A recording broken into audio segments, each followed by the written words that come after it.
We've got a big Roki Sasaki update and how he could be on the Dodgers as early as next season. That's coming up next on Dodgers Dugout. It's time for Dodger baseball. Welcome to Dodger Stadium. Dodgers win! This is the golden age of Dodger baseball. Grand slam! It's a double for Freddie. They're going to make big signings. They're going to make impact trades. This is the most anticipated season in Dodgers history. Dodgers have won it all in 2020. Think blue, bleed blue, and I'm out.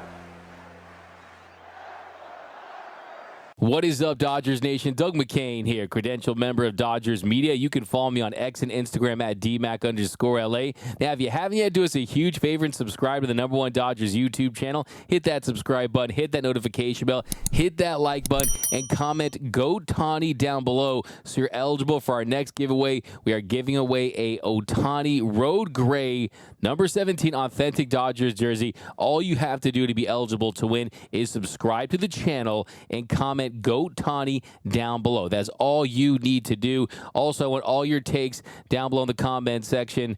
On a scale of 1 to 10, what is your confidence level that the Dodgers will ultimately sign Roki Sasaki, and will it be next year? What are your thoughts on his upside, on his ceiling? Do you think he is going to be elite when he makes it over to the show? I want all your Roki Sasaki takes down below in the comment section.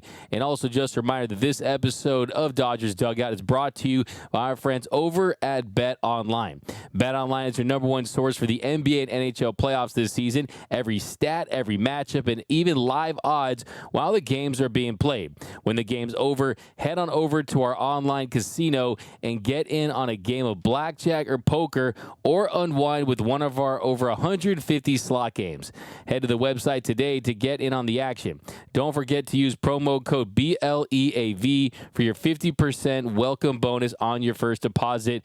Bet Online, the game starts here. So one of the biggest questions this next offseason is, will Roki Sasaki be posted by the Chiba Lotte Marines? Will he be available? The #1 prospect in all of baseball. Notice I didn't say the #1 pitching prospect. I said the #1 prospect in the sport. He hails from Japan. He's currently pitching in the NPB. The 22-year-old Phenom so far this season, he's been outstanding for the Chiba Lotte Marines, posting a 2.18 ERA with 62 punch-outs in 53 2/3 innings. You're seeing the 99-mile-per-hour fastball. He can get it into triple digits. The 91-mile-per-hour splitter. He's as filthy as ever. But the biggest question is, when will he be made available? Well, according to Chelsea Jones of the Washington Post, we could see him in the show as early as next season. She writes in her most recent piece for the Washington Post,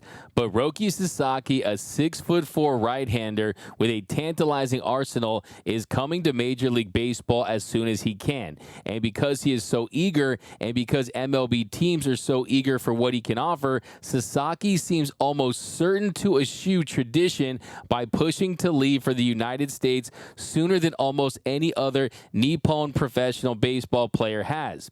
What those executives do not know, and still don't know for sure, is when Sasaki will make the move across the Pacific and into their eager arms. But conversations with multiple executive scouts and agents revealed a shared suspicion.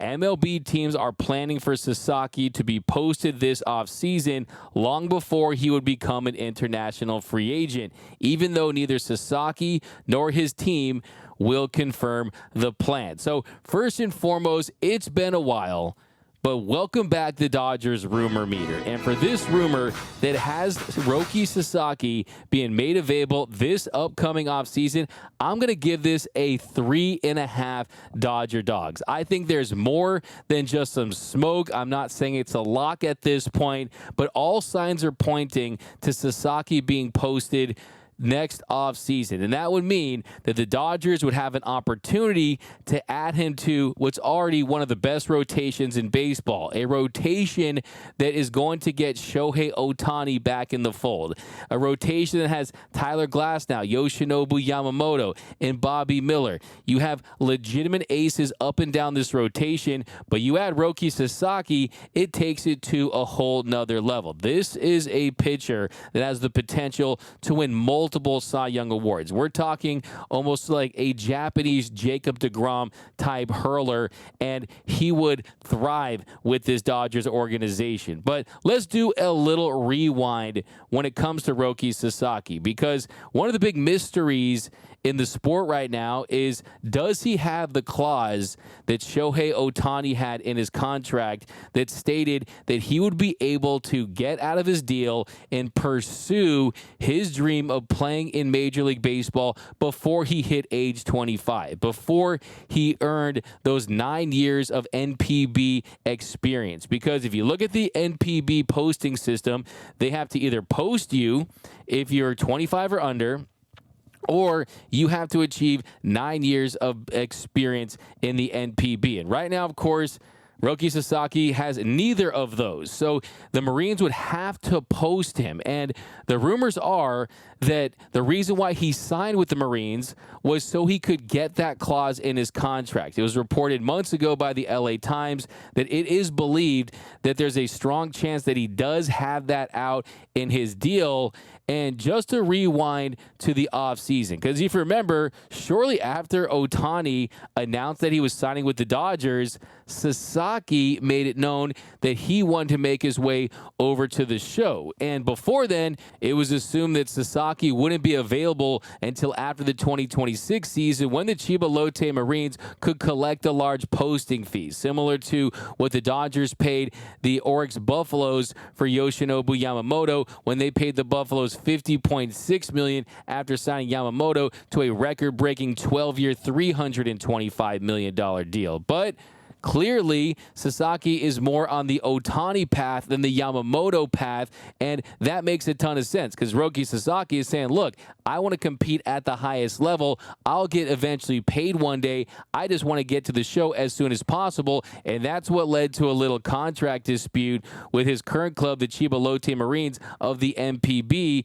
where they went back and forth before they eventually got a deal done for the 2024 season. And I want to read this tweet from Sean Spaulding, who does an incredible job covering international baseball. This is a long tweet, but it gives you a lot of insight about the Roki Sasaki situation. He tweeted, "Here's everything making the Roki Sasaki situation so complex.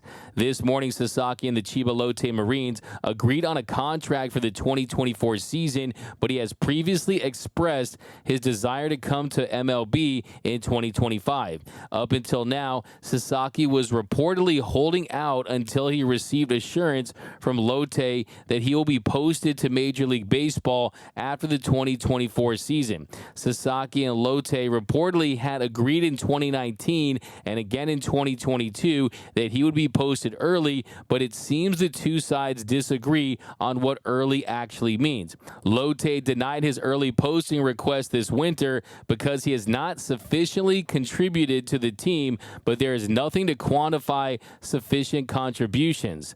There are reports that his contract may have had an official early posting clause, but nothing has been confirmed one way or the other.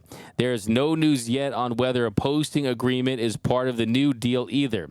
If the agreement was that he would in fact be allowed to be posted before 2024, it would make sense why Sasaki feels lied to. Lotte is financially incentivized to hold on to Sasaki until he is 25 years old. If he stays until then, Lotte will receive 15 to 20% of his 9-figure contract, 300, 400, 500 million.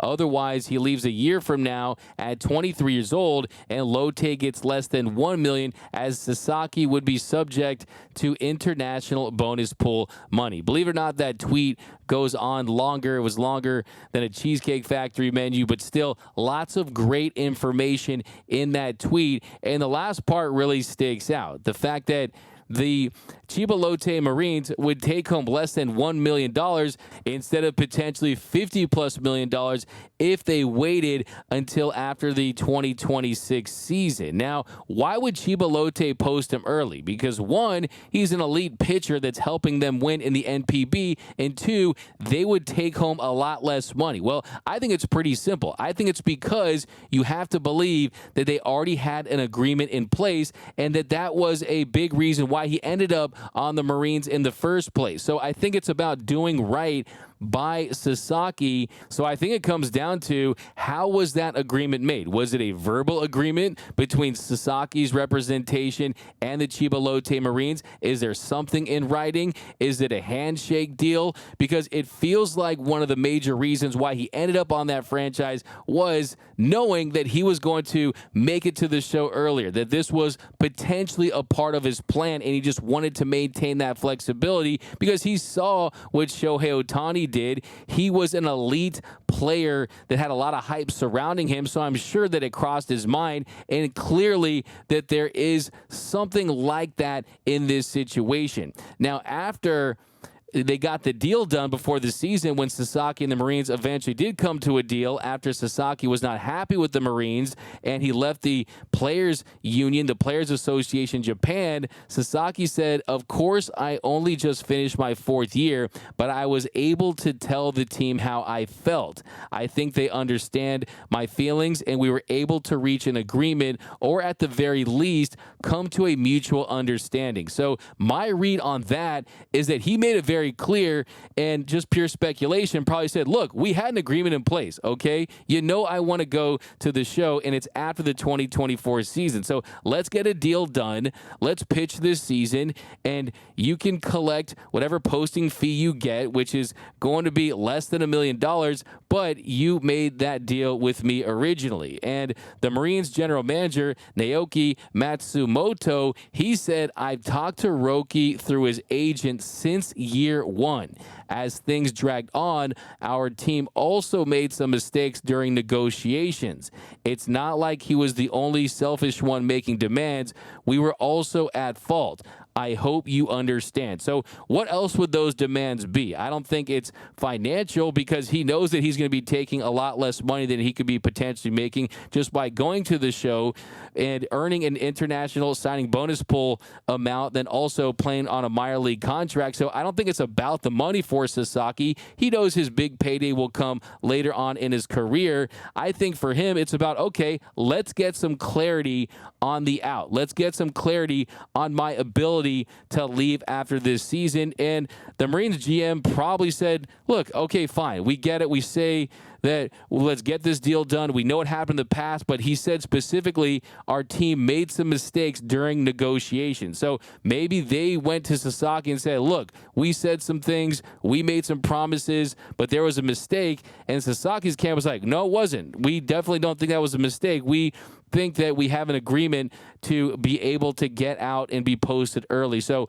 I think that's what happened, and I think that the Marines just came to the conclusion that Sasaki was not going to stand for this. So based on everything that's been made public, I'd be willing to bet that Roki Sasaki is going to be playing in the show next season. Based on all the information that we have now, I think that the honorable thing for the Marines to do is to let him out early and to post him after this season. And it feels like everyone within the industry, all the executives, the agents, they feel like that is going to happen. So the next big question is, where does he end up? Where are the top teams that will go after him? Well, I think you'll see 4 teams. I think it'll be the Dodgers, the Padres, the Mets, the Yankees, maybe the Cubs get involved, but I think ultimately it'll be down to 2 teams, the Dodgers and the Padres. And if you look right now, which 2 teams have the most money to spend on the international market? It's the Dodgers and the Padres. The Dodgers are number 1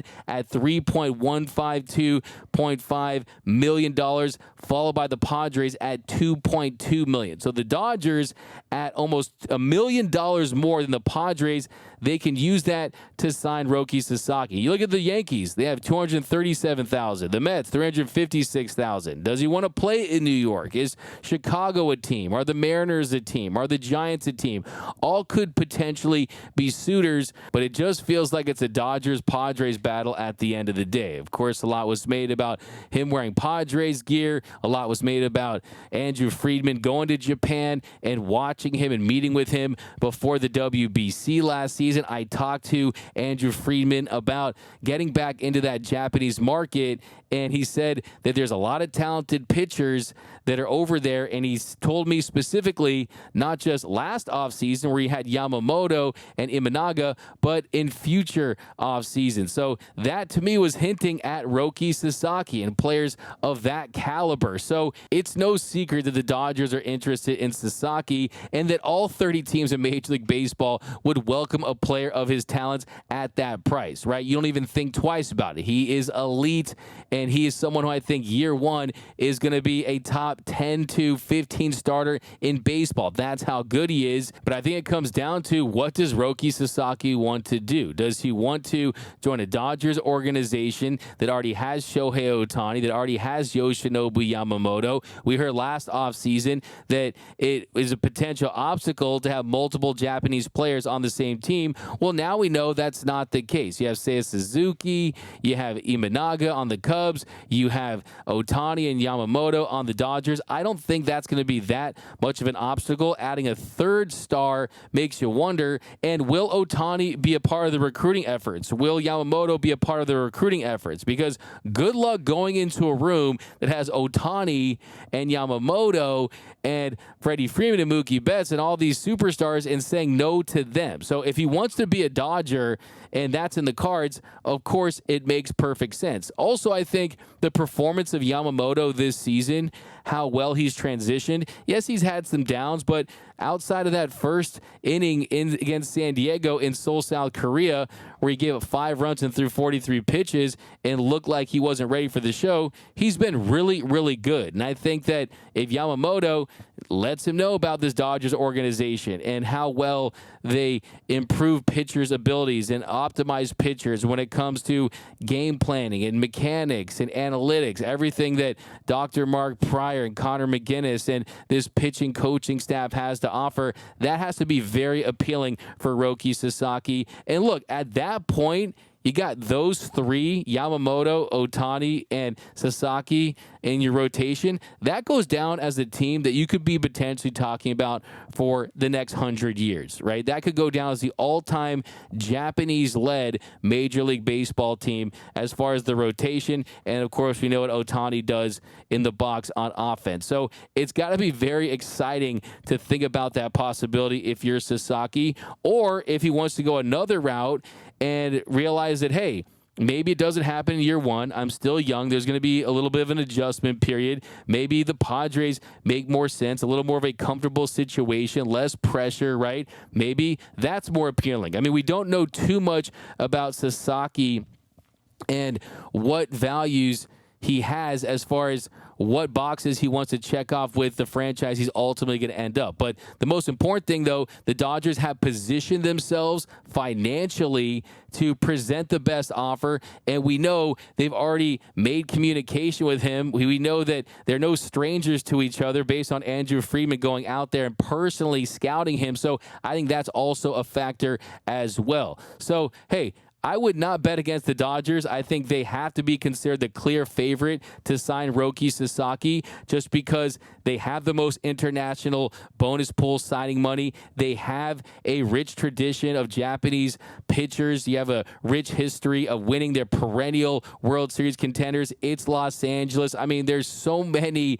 boxes that the Dodgers have to check off for Sasaki that it feels like a match made in blue heaven, and hopefully we get the top prospect in all of baseball, and you get him for that price, a team that just committed $1.2 billion this offseason. Imagine you do that, and in the next offseason, you get a player like Roki Sasaki, and you sign him to a minor league level contract.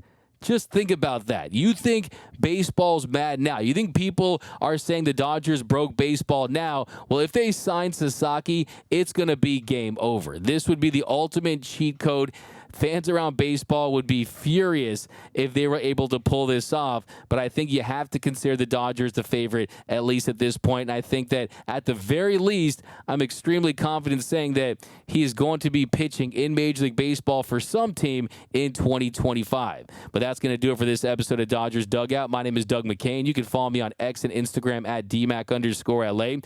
If you haven't yet, do us a huge favor and subscribe to the Dodgers Nation YouTube channel. Hit that subscribe button, hit that notification bell, hit that like button. And remember, nothing brings us together quite like Dodger baseball. You can follow me on X and Instagram at DMAC_LA. And until next time, think blue, bleed blue, and I'm out.